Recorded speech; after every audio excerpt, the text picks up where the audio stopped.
اعوذ باللہ من الشیطان الرجیم بسم اللہ الرحمن الرحیم عن ابی ذر رضی اللہ عنہ قال قال رسول اللہ صلی اللہ علیہ وآلہ وسلم اتانی آتم من ربی فاخبرنی او قال بشرنی انه من مات من امتی لا یشرک باللہ شیئا دخل الجنہ قلت وان زنا وان سرق قال وان زنا وان سرق۔ کتاب الجنائز کی پہلی روایت ہے، کل کی تعلیق تھی، آج کی اس کی پہلی حدیث مبارکہ ہے۔ حضرت ابو ذر رضی اللہ تعالیٰ عنہ روایت کرتے ہیں کہ حضور صلی اللہ علیہ وآلہ وسلم نے ارشاد فرمایا کہ اللہ تعالیٰ کی طرف سے وہ آیا میرے پاس، مراد یہ ہے کہ فرشتہ آیا اور اس نے آ کے مجھے خبر دی یا مجھے آ کے بشارت دی کہ جس شخص نے میری امت میں سے اللہ تعالیٰ کی ذات کے ساتھ شرک نہ کیا تو اللہ تعالیٰ اس کو جنت میں داخل کر دے گا۔ تو صحابی رسول نے سوال کیا، یا رسول اللہ صلی اللہ علیہ وآلہ وسلم، اگر وہ شخص چاہے وہ زنا کرے یا چوری کرے، تو حضور نے فرمایا چاہے وہ زنا کرے یا چوری کرے۔ مطلب یہ ہے کہ جس بندے نے شرک نہیں کیا، جس کے نامہ اعمال میں شرک نہیں ہے، شرک کے علاوہ جتنے بھی گناہ ہیں وہ اس کو جنت سے نہیں روکتے، بندہ بالآخر جنت میں جائے گا۔ تو یہ جب انہوں نے کہا کہ چاہے وہ زنا کرے یا چوری کرے تو یہ گناہ کبیرہ میں سے ہیں، مطلب یہ تھا کہ اگر وہ گناہ کبیرہ کرے تب بھی، تو حضور نے فرمایا کہ تب بھی وہ جنت میں جائے گا۔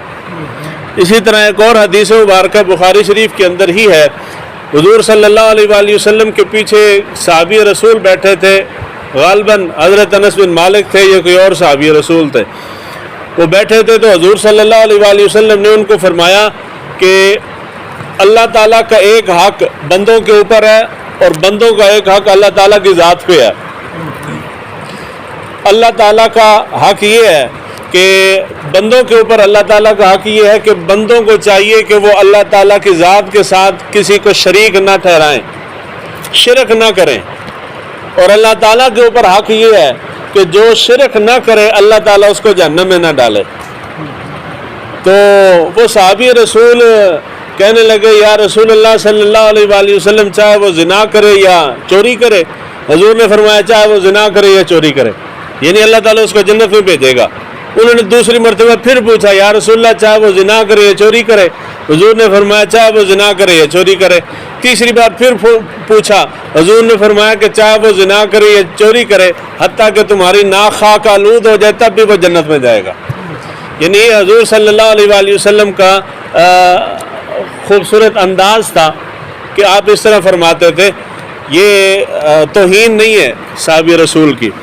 تو یہ اصول، قاعدہ اور ضابطہ یہ ہے کہ جو بندہ کلمہ پڑھ لے لا الہ الا اللہ محمد الرسول اللہ، اس کے بعد اس کی آخری سانس تک اس کی زندگی میں کوئی نیکی، کوئی نیک عمل نہ ہو، ساری زندگی وہ گناہ ہی کرتا رہے، تب بھی وہ بندہ کافر نہیں ہوتا، وہ مسلمان ہی رہتا ہے، بالآخر اپنے گناہوں کی سزا بھگت کے جنت میں جائے گا۔ گل سمجھ آئی جی؟ یہ مسئلہ جڑا ہے یہ حساس ہے، ویسے بھی حساس ہے تو سوڈی علماء سے زیادہ حساس ہے، کہتے اور مسئلہ ہی کوئی نہیں ہے، ہر دوجے بندے نے تو کافر بنائی کھڑے ہیں سی۔ بھئی کافر کہہ دینا یہ چھوٹی سی بات نہیں۔ سورہ نساء اس کی آیت نمبر غالباً 94 ہے، اللہ تعالیٰ نے ارشاد فرمایا کہ جو بندہ تمہیں سلام کرے تم اس کو یہ نہ کہو کہ یہ کافر ہے، اور جو سلام جو کر رہا ہے تو یہ اس بات کی دلیل ہے کہ بندہ مسلمان ہے۔ اس کے بعد یہ آیت مبارکہ نازل ہوئی، حضرت اسامہ بن زید رضی اللہ تعالیٰ عنہ جلیل القدر صحابی ہیں، ان کے بارے میں انہوں نے ایک شخص کو دوران جہاد، جنگ ہو رہی تھی، دوران لڑائی انہوں نے ایک شخص کو قتل کر دیا۔ جب اس کو قتل کرنے لگے تو تلوار آپ کے ہاتھ میں تھی، اس کو معلوم تھا ابھی مار دیں گے، جب وہ شکست کھا کے گرا تو اس کو لگا کہ اب میں مارا جاؤں گا، تو اس نے جلدی جلدی کلمہ طیبہ پڑھ لیا۔ اب ہر بندہ جانتا ہے کہ جو موت کے ڈر سے پڑھ رہے ہیں، انہوں نے قتل کر دیا اس کو۔ قتل کرنے کے بعد آ کے حضور صلی اللہ علیہ وآلہ وسلم تک بات پہنچی، حضور صلی اللہ علیہ وآلہ وسلم نے ارشاد فرمایا تو انہیں کیوں قتل کیا؟ یا رسول اللہ صلی اللہ علیہ وآلہ وسلم، اس نے موت کے ڈر سے کلمہ پڑھا۔ تو حضور نے فرمایا تم نے اس کا دل چیر کے دیکھا تھا وہ کیوں کلمہ پڑھ رہا ہے؟ حضور صلی اللہ علیہ وآلہ وسلم نے اس پہ اتنی ناراضگی کا اظہار فرمایا، اتنا فرمایا کہ حضرت اسامہ بن زید کہتے ہیں کہ میں خواہش کرتا تھا کہ کاش میں اس جہاد میں شامل ہی نہ ہوتا. یعنی اتنی ناراضگی کا اظہار فرمایا حضور نے. یعنی مطلب یہ ہے کہ جس بندے نے کلمہ پڑھ لیا ہے اس نے کیوں پڑھا ہے یہ فیصلہ رب کرے گا. ہمارا کام نہیں ہے کہ ہم فیصلہ کریں کہ جی اس نے برادری کے پریشر کی وجہ سے کلمہ پڑھا ہے یا فلاں کی وجہ سے پڑھا ہے یا لوگوں کے دکھلاوے کی وجہ سے پڑھا ہے. دل کے اوپر فتویٰ مفتی نہیں دیتا، مفتی کا کام ہے ظاہر پہ فتویٰ دینا. تو جس نے کلمہ پڑھ لیا ہے مسلمان کے لیے حکم یہ ہے کہ اس کو کافر کافر نہ کہیں.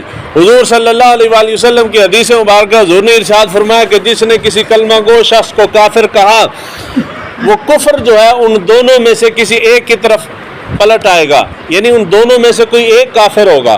وہ کیسے کافر ہوگا کہ جس کو مسلمان نے کافر کہا ہے اگر تو واقعی کافر ہے پھر تو بات ختم ہو گئی. اگر وہ کافر نہیں ہے ویسے ہی کافر کہہ دیا جس طرح ہم کہتے ہیں تو پھر وہ کہنے والا خود ہو جاتا ہے. یہ چھوٹی جی گل نہیں ہے کسی کو کافر کہہ دینا. جب ہم کہتے ہیں کہ کوئی فلاں بندہ کافر ہے تو یہ حکم یہ اطلاق اس بندے پہ ہے کہ اس کے لیے دعائے مغفرت نہیں ہوتی. دعائے مغفرت نہیں مانگی جا سکتی. نص قطعی موجود ہے اس کے اوپر کہ اس کے لیے دعائے مغفرت نہیں کریں گے. تو ہم جو ایسا مشرک بندہ مر جائے ہم اس کا جنازہ پڑھتے ہیں.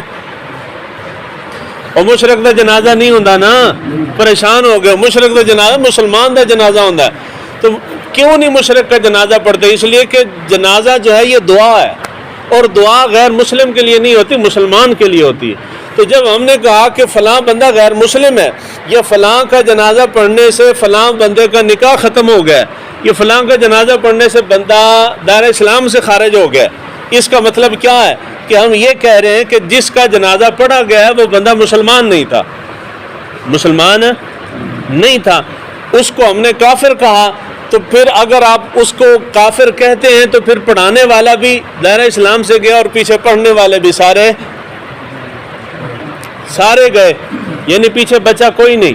حالانکہ اسلام کے اندر کفر کا فتویٰ دینا اتنا محتاط مذہب ہے علماء کا کہ اصول یہ ہے کہ وہ کہتے ہیں کہ اگر کسی شخص کے اوپر کفر کا فتویٰ دینا ہو تو ہر فتویٰ مفتی دے سکتا ہے مگر کفر کا فتویٰ مفتی کو اجازت نہیں ہے دینے کی. کیوں نہیں ہے؟ اور مفتی تو ہر دوسرا بندہ بن سکتا ہے نا جی. میں نے 7 سال 8 سال درس نظامی کیا، اس کے بعد میں مفتی کا کورس کرتا ہوں تو میں مفتی ہوں. اب میں نے کتاب پڑھی ہے نہیں پڑھی ایسے ٹیمپریری سا دکھلاوے کے لیے اندر سے گزر گئے تو میں مفتی ہوں. میں ہر دوسرے بندے کو کہہ دوں کہ تو بھی دائرہ اسلام سے خارج ہے، تو بھی خارج ہے، تو بھی خارج ہے، تو پیچھے بچے گا کون؟ جس طرح کے اس زمانے میں ہو رہا ہے. تو اصول یہ ہے دین کے اندر کہ کوئی بھی کسی شخص کو کافر کہنا ہو، جماعت کو یا کسی فرد واحد کو کافر کہنا ہو تو مفتی فتویٰ نہیں دے گا کفر کا بلکہ مجتہد فتویٰ دے گا. کون دے گا؟ مجتہد فتویٰ دے گا. اور مجتہد جو ہے اب امام اعظم ابو حنیفہ اس لیول کے اس درجے کا بندہ فتویٰ دے سکتا ہے کفر کا. امام اعظم ابو حنیفہ مجتہد ہے. گل سمجھ آئی جی؟ یعنی ایڈا چھوٹا جا مسئلہ نہیں کہ ہر مسجد کا مولوی کہہ دے کہ جی فلاں اسلام تو خارج ہو گیا. ہر مسجد کا بندہ اٹھ کے کہہ رہا ہے کہ جی فلاں دار اسلام سے خارج ہو گیا. جب آپ کہتے ہیں کہ فلاں کا نکاح ٹوٹ گیا یا فلاں کا دار اسلام سے نکل گیا اس کا مطلب یہ ہے کہ آپ نے فتویٰ دے دیا کہ بندہ کافر تھا. تو اس طرح بندہ کافر نہیں ہوتا. اور اس کے بعد فقہا کا قول اتنا خوبصورت قول ہے، اگر اسی کو سمجھ لیں تو سارا مسئلہ حل ہو جاتا ہے. فقہا کہتے ہیں کہ اگر کسی بندے نے کوئی زبان سے ایسا جملہ نکالا جو کفریہ کلمہ ہے، اس کی تعویل اگر 100 تعویلیں ہو سکتی ہیں، ان 100 تعویلوں میں سے 99 تعویلیں ثابت کرتی ہیں کہ یہ لفظ کہنے سے بندہ کافر ہو جاتا ہے. 99 میں سے ایک تعویل ایسی ہے جس سے یہ ثابت ہوتا ہے کہ شاید یہ بندہ کافر نہیں ہے. تو فقہا کہتے ہیں کہ ان 99 کو چھوڑ دو، اس ایک کو پکڑو جس سے ثابت ہوتا ہے کہ بندہ مسلمان ہی ہے. یعنی اتنا حساس معاملہ ہے، یہ چھوٹا سا معاملہ نہیں ہے. ہم نے تو چھوٹی چھوٹی بات پہ کافر کیا ہے، حالانکہ وہ جس کو کافر ہم کہتے ہیں وہ بیچارہ چیخ چیخ کے مر جاتا ہے کہ نہیں میرا یہ مطلب نہیں تھا، میں نے تو یہ بات کی ہے، لیکن یہ فیصلہ عوام کر دیتی ہے۔ پاکستانی قوم جڑی ہے انہوں نے وضو دے طریقے نہیں آتے، انہوں نے استنجے دے نہیں آتے، انہوں نے پاکی پلیتی دا پتہ کوئی نہیں، غسل تک دا پتہ کوئی نہیں، مگر ہر دوسرے شہر وچ بندہ قتل ہو رہا ہے، کی ہے جی انہیں قرآن دی گستاخی کی تھی، فلانے نے جی حضور دی گستاخی کر دیتی، فلانے نے جی صحابہ دی گستاخی کر دیتی۔ یار تھانوں کوئی شے نہیں آندی، یہ اتنا حساس معاملہ تھانوں کیویں آ گیا؟ مسئلہ سمجھ آیا جی؟ جی میں آکھاں کہ میں پہلی کلاس نہیں پڑھی تو میں میٹرک پڑھ لی، کیویں پڑھی ہے جی؟ پہلی کلاس ہی جرا پہلی بچے نو الف بے تے سے پڑھائی جاندی وہ تو مینوں نہیں آندی، تو میٹرک دا پیپر کیویں دیتا ہے؟ یہ چھوٹے چھوٹے مسائل ہماری عوام کو نہیں آتے، تو یہ تکفیر کا مسئلہ بڑا حساس ہے۔ ہر دوسرا بندہ تو فتویٰ دے رہا ہے کہ جو فلاں کافر ہو گئے، تو اس طرح فتویٰ دینے سے بندہ کافر نہیں ہوتا۔ اگر آپ غلط فتویٰ دیں گے، جو بندہ مسلمان ہے مسلمان کو کافر کہیں گے تو وہ کفر آپ کی طرف پلٹ کے آئے گا۔ امام اعظم ابو حنیفہ رضی اللہ جن کی ہم تقلید کرتے ہیں، ہم ان کی وجہ سے اپنے آپ کو حنفی کہلاتے ہیں۔ ہم کیا ہیں جی؟ حنفی ہیں۔ امام اعظم ابو حنیفہ کے پاس سوال لے کے آیا کہ ایک شخص کہتا ہے کہ کافر جو ہیں وہ جہنم میں نہیں جائیں گے۔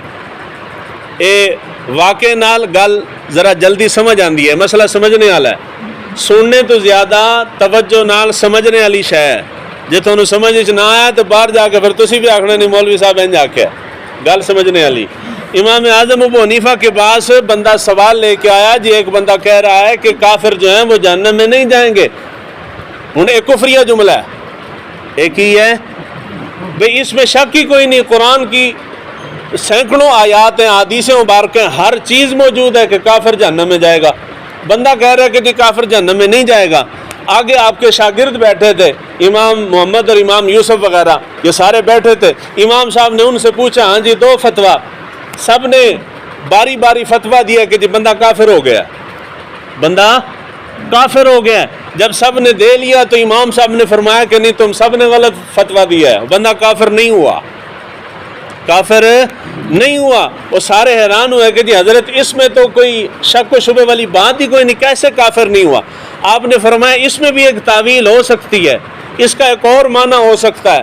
ممکن ہے کہ جس شخص نے یہ کہا ہے کہ کافر جہنم میں نہیں جائیں گے، اس کی مراد یہ ہو کہ جو بندہ اس دنیا سے چلا جائے گا، مر جائے گا، میدان معاشر میں تو ہر بندہ مانے گا نا کہ یہ رب ہے۔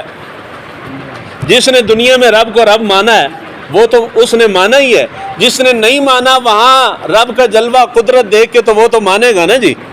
میدان معاشر میں کافر ہے، سکھ ہے، ہندو ہے، یہودی ہے، جو بھی ہیں وہ رب کی قدرت دیکھ کے رب کو رب مانیں گے۔ حضور صلی اللہ علیہ وآلہ وسلم کی شان دیکھ کے حضور کو آخری نبی مانیں گے وہ۔ لیکن وہ جو اعلیٰ حضرت نے فرمایا نا کہ آج لے ان کی پناہ، آج مدد مانگ ان سے، پھر نہ مانیں گے قیامت کو اگر مان گیا۔ بھی جی آج منے تے اے مننا تیرا قابل قبول ہے، تینوں فائدہ دے گا۔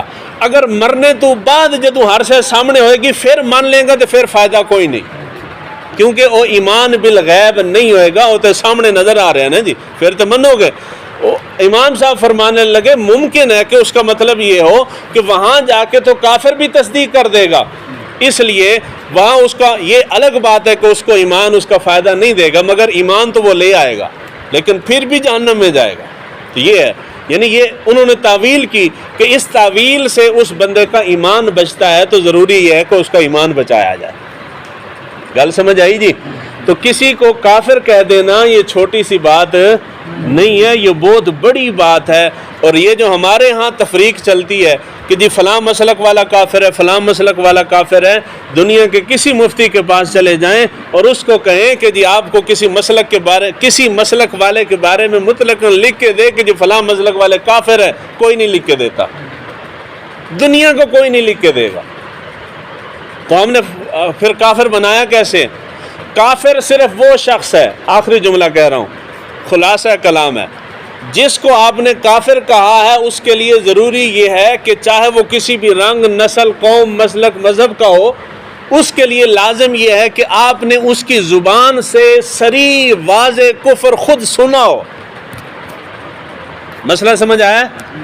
جی خود سنا ہے آپ نے اس کی زبان سے کفری کلمہ سنا ہے، اجی سنا ہے، تو پھر آپ کو معلوم ہے کہ اس نے توبہ بھی نہیں کی، اجی نہیں کی، اسی کفر میں مر گیا، پھر تو بات ٹھیک ہے۔ اگر نہیں سنا اجی فلاں کافروں کے ساتھ بیٹھتا تھا، فلاں گمراہوں کے ساتھ اس کی اٹھک بیٹھک تھی، جتنے لوگ باہر یورپی جانتے ہو تو اسی عیسائیوں نال نہیں اٹھتے بہندے، انجے نا جی، اور یہودیوں نال اٹھتے بہندے نا جی سارے مسلمان، جو انڈیا میں رہتے ہیں وہ ہندوؤں کے ساتھ اٹھتے بیٹھتے نہیں ہیں، تو پھر انڈیا کے سارے مسلمان کافر ہو گئے ہیں۔ جو یورپ کے اندر کروڑوں اربوں مسلمان بیٹھا وہ سارے کافر ہو گئے ہیں۔